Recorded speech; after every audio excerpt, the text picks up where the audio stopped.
Hello everybody, welcome back to my channel Tisham's corner আপনাদেরকে আবার স্বাগত। জানি আপনারা অনেক বেশি অদ্ভুত হচ্ছেন আমাকে এরকম সাজগোজের লুকে দেখে। আজকে হচ্ছে অনেকদিন পরে আমি বের হচ্ছি বাসা থেকে। তার কারণ হচ্ছে স্কুল কোচিং এইসব বাদ দিয়ে আমার পুরো মাথা ব্যথা শেষ। আমি ভাবলাম যে এখন রিল্যাক্স হওয়া দরকার একটুখানি, তো সেজন্য আর আজকেই দরকার আছে হচ্ছে আমার টিকা দিতে হবে, ফার্স্ট ডোজ।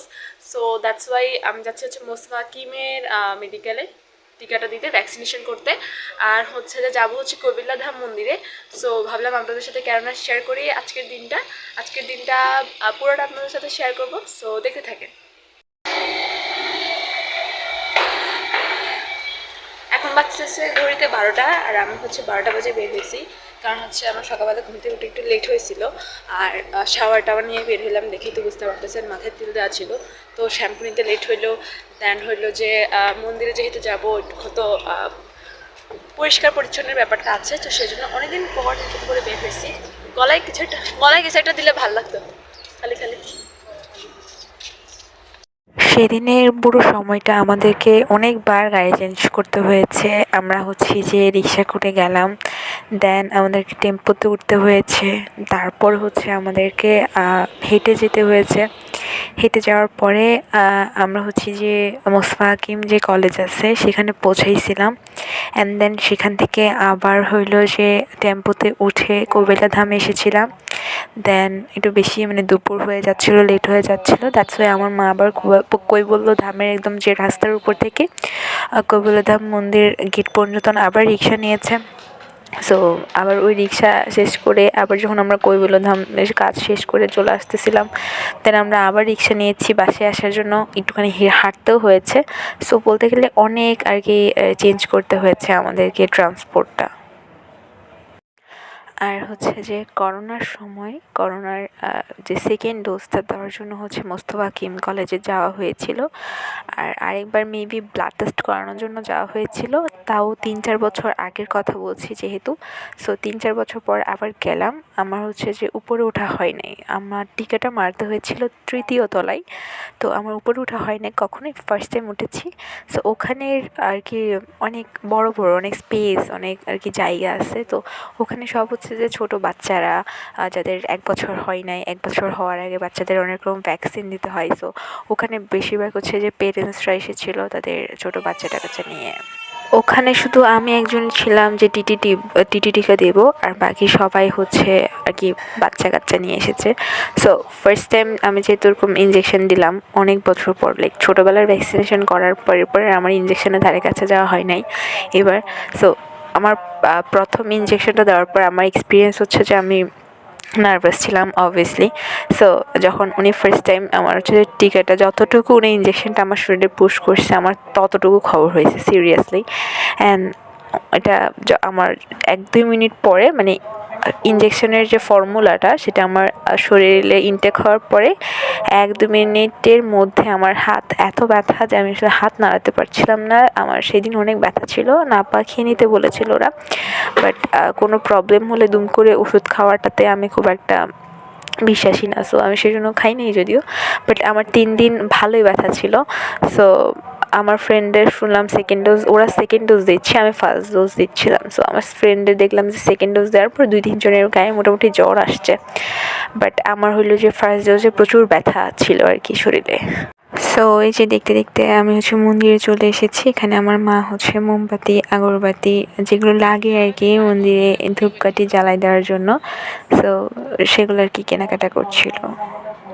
সপ্তাহে 7 দিনের মধ্যে একমাত্র শুক্রবারই কবিলা ধাম মন্দিরে ভালোই মানুষ হয়, আর বাকি 6 দিনে খুব একটা মানুষ থাকে না। আর আমাদের যেতে যেতে যেহেতু দুপুর হয়ে গিয়েছিল, যার কারণে মানুষের পরিমাণ আরও কম ছিল। সো নিরিবিলি পরিবেশে আমরা ভালো সময় কাটাতে পেরেছি মন্দিরে আর কি। আর সেদিন মেবি কোনো একটা ফ্যামিলি বাচ্চার অন্নপ্রাশনের বা এরকম কোনো টাইপসের প্রোগ্রাম করতেছিল, তো যার কারণে এখানে সব ওনাদের ফ্যামিলি মেম্বার্সরাই ছিল আর কি। কৈবল্যধাম মন্দিরে আমি আরও কয়েক মাস আগে গিয়েছি, যখন এসব কিছুই হয়নি, মাত্র কাজ শুরু হয়েছিল তখন। সো এবার গিয়ে দেখলাম যে কাজ অনেকটুকু কমপ্লিট হয়ে গিয়েছে। আর যারা আগের কৈবল্যধামকে দেখেছেন তারা আসলে বুঝতে পারবেন যে কতটা চেঞ্জ এসেছে ডেকোরেশনে। এখানে সব পাহাড় ছিল, অ্যান্ড এই যে বাউন্ডারিজগুলো দেখতে পাচ্ছেন ফুল দিয়ে, গোলাপি কালার ফুলের ডেকোরেশনের যে বাউন্ডারিজগুলো, এগুলো কিছু ছিল না। সো এই যে রাস্তাটা আমি এখন দেখাচ্ছি, সিঁড়িটা এখন দেখাচ্ছি, এগুলো কিছুই ছিল না, এগুলো সব পাহাড় ছিল। আর এই যে দোতলা দেখতে পাচ্ছেন নিচের, যেখানে লোকটা কাজ করছে, এই জায়গাটাও ছিল না।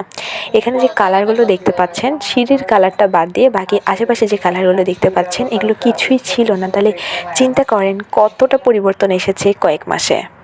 এটা ছিল সম্পূর্ণ পাহাড়ের বালুমাটি, আর এখন দেখলাম এখানে একটা ভালো ডেকোরেশন করে আর কি ওয়াশরুম বানানো হয়েছে, যেখানে হচ্ছে যে যাতে কারো প্রবলেম না হয়, ইনাফ হাইজিন মেনটেন করা আছে যা দেখলাম এখানে। তো অ্যাজ ওয়েল অ্যাজ আমি আপনাদের সামনে আসি ঢং করতেছি। এগুলো হচ্ছে সব গুরু মহারাজদের সমাধি, যেটা হচ্ছে কৈবল্যধাম মন্দিরের একপাশে আছে এভাবে। সো যে জায়গাটা দেখতেছেন যে গেটের মতো বাউন্ডারি দেওয়া, ওইখানে আগে মানুষের বসতে পারতো, বসার সিট ছিল, বাট দেখলাম যে এখন বসার সিটগুলো ভেঙে ফেলেছে। জানি না কয়েক মাস পর গিয়ে দেখবো ওখানে অনেক রকম অনেক চেঞ্জ চলে এসেছে। সো এইটা হচ্ছে অল ওভার হচ্ছে কৈবল্যধাম মন্দির, ভালোই জায়গা জুড়ে। এটা হচ্ছে মন্দিরটা, এটা শান্তির জায়গা, নিরিবিলির জায়গা। আমি মানুষটা হচ্ছে স্পিরিচুয়াল, কারণ হচ্ছে আমার মনে হয় আমি মানুষ হিসেবে আমি অনেকটা বেশি ধার্মিক। সো আমি সব মন্দির, এই আধ্যাত্মিকতা, এগুলো তো অনেক বেশি বিশ্বাস করি।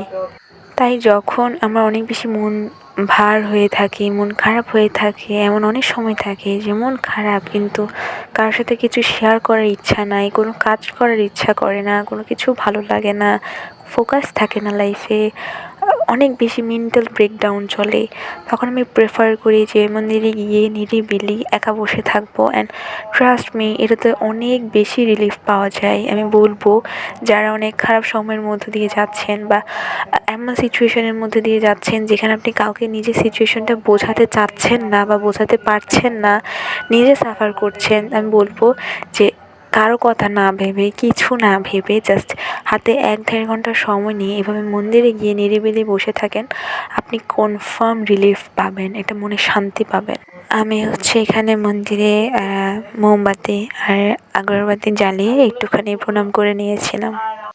প্রচুর তৃষ্ণা পেয়ে গিয়েছিল ওই সময়টার মধ্যে, সেজন্য দোকানে গিয়ে দেখলাম তেমন কিছু নাই, সেজন্য জুসই কিনলাম আর কি, যাতে গলাটা অ্যাটলিস্ট ভেজে। সো ওইটা খেতে খেতে আমি হইলাম বাসায় চলে আসছি, কারণ এরপর প্রায় 2টার মতো বেজে গিয়েছিল আর আমাদের সকল কাজ তখন কমপ্লিট হয়ে গিয়েছিল। সো আমি আর মা হইলো বাসায় চলে আসছিলাম। আমি মাত্র আসলাম বাইরে থেকে, এখন বাজতেছে হচ্ছে 2টা। টিটি ভ্যাকসিনেশন করানো ডান করলাম, আমার এটা ফার্স্ট ডোজ ছিল। প্রচুর ব্যথা করতেছে এই জায়গাটা, মানে যতটুকু ইনজেকশনটা আমার ভেতরে গেছে ততটুকু আমি ফিল করতে পারছি না। আমার জাস্ট ইনজেকশনটা দেওয়ার পর থেকে ব্যথা শুরু হয়েছে। অ্যান্ড এই হাতের এই যে ভাঁজগুলো আছে না, এগুলো প্রচুর মানে ঝিনঝিন করতেছে, ব্যথা করতেছে প্রচুর। ফ্রেশন আপ হবো। তো হ্যালো এভরিবাডি, আর এখন হচ্ছে যে একদম রাত হয়ে গেছে, আমি আর বিকালের দুপুরের পর আমি আর শ্যুট করি নাই। কালকে হচ্ছে আমার 3টা এক্সাম অ্যাজ ইউজুয়াল। আমার উদ্ভাসে হচ্ছে জেনারেল ম্যাথ পরীক্ষা, তারপরে স্কুলে হচ্ছে যে কেমিস্ট্রি পরীক্ষা, ইংলিশ সেকেন্ড পেপার পরীক্ষা। তো আমি হচ্ছে যে ভাবছিলাম যে আমার যে ম্যাথ পরীক্ষা, যেহেতু আমি উদ্ভাসটাই পরীক্ষাটা দিই, স্কুলের পরীক্ষা আমি বাদ দিব। পরে দিয়ে আমি চিন্তা করলাম যে না, আমি ম্যাথ পরীক্ষাটা দিয়েই, মানে ম্যাথ পরীক্ষা যেহেতু উদ্ভাসে আর অধ্যায়গুলো মোটামুটি আমি পারি, সো ওগুলোতে আমি স্কুলের পরীক্ষাটা মিস না দিই। চাইছিলাম দিতে, দেন রিয়েলাইজ করলাম যে আমার সামনে ফিজিক্স পরীক্ষা, তো ফিজিক্স পরীক্ষাতে আমার স্কুলের পরীক্ষা আমার এটা মিস যাবে। সো সেই জন্য আমি আর কেন বাড়তি আরেকটা পরীক্ষা মিস দিতে যাবো, সেই জন্য কালকে পরীক্ষা দিব। বাট এখন মেন কথা হচ্ছে আমি হচ্ছে উদ্ভাসের পড়া শেষ করতে পারিনি এখনও। মানে আমি হচ্ছে 3টা অধ্যায় টার্গেটে রাখছি, 3টা অধ্যায় থেকে আমি মাস্ট আনসার করবো, বাকিটা জানি মানে আমার 4টা অধ্যায়। সো 3টা অধ্যায় থেকে যদি আমার পেপারে পড়ে আমি আনসার করবো, আর আরেকটা অধ্যায় আমি জাস্ট দেখে যাবো, ঠিক আছে, জাস্ট দেখে যাবো। কারণ আমি ওই অধ্যায় থেকে জীবনও আনসার করে উত্তর মিলাইতে পারি, মানে আমি পারি বাট উত্তরটা মিলে না আমার, কেন জানি। পুরো সব সেম, যেভাবে মেথড থাকে একটা অঙ্কের, যে এটার পরে এই সূত্র দিতে হবে, এই সূত্রের পরে এটা করতে, মানে সব কিছু ঠিক থাকে আমার, জাস্ট আমার উত্তরটি কারোর সাথে মিলে না, আমি জানি না কেন। এমনিতে এখানে এই যে যেই বোর্ড কোয়েশ্চেনগুলো আসছে সেগুলো মোটামুটি সলভ করছি, যে কোয়েশ্চেন দেখে ওটাই সলভ করতে ইচ্ছে করে, কী করবো। আচ্ছা যাই হোক, সো বোর্ড কোয়েশ্চেন মোটামুটি সলভ করা তো ডান। এখন আপনাদের সামনে দেখতেছি, এখন আমার মনে হচ্ছে আবার যে এটা সলভ করলে ভালো হতো, সেটা সলভ করবো। এখন হচ্ছে যে আমি কিছু টেস্ট পেপারের যে কোয়েশ্চেনগুলো থাকে স্কুল কোয়েশ্চেন, সেগুলো হচ্ছে দাগাইছি, যেগুলো হচ্ছে আমি দেখে যাব হালকা পাতলা। সো মানে দেখে যাব না, মানে করে। So yes,